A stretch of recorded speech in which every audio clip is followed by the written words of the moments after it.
I'm Steve Ben-Nun. You're watching Israeli News Live.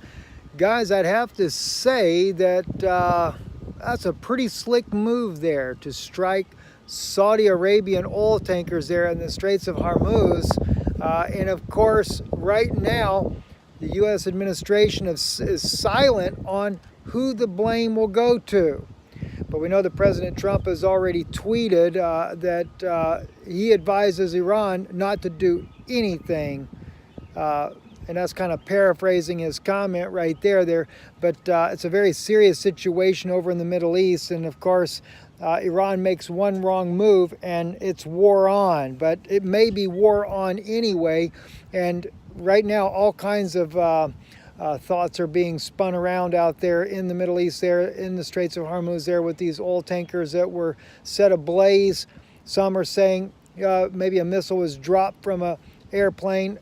Others, like the information we were getting, they'd caught Iranian officials that were very close to John Bolton there for buying high-speed vessels that could be used to target sea vessels.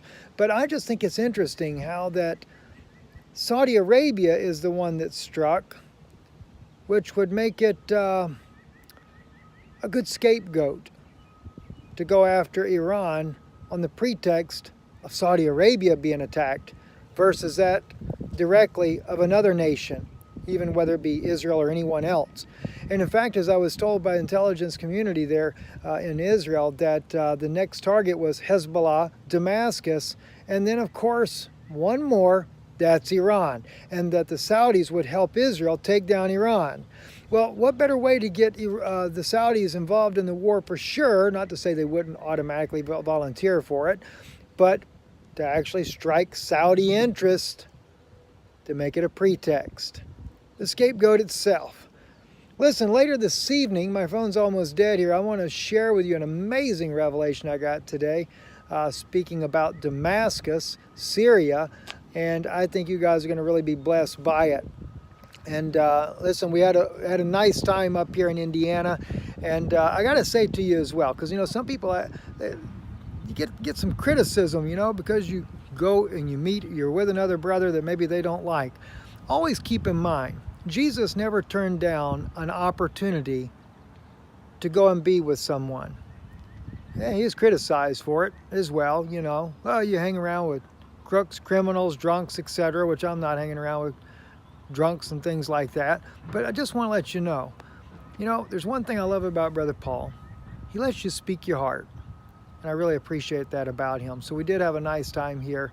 And we need to get a little bit more serious about trying to win souls for Christ. It's a serious hour, a late hour. Thank you. Don't forget to support this broadcast. We do need your help. A lot of times when we're out like this, we're trying to keep you guys up to date. But we forget to mention that we do need your help in keeping this broadcast alive. Visit our website, IsraeliNewsLive.org, and thank you for watching. Shalom, shalom. In a world of Ein Shalom, there is no peace. Oh, by the way, one other thing. Let me just say this too as well.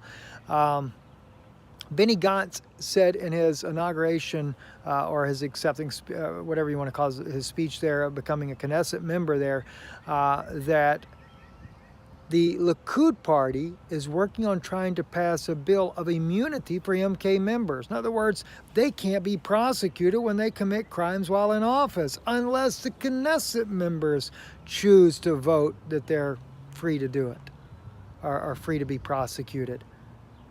That's some weird stuff. Check out the Jerusalem Post on that. Very odd what's happening there under Prime Minister Netanyahu's administration there. Give a free pass for these guys. And they're also looking at taking up some laws and passing some laws that the Supreme Court in Israel has already struck down. It's starting to sound more like a dictatorship than it does like a democracy. I'm Stephen Ben-Nun with Israeli News Live. Shalom, shalom, in a world of Ein Shalom.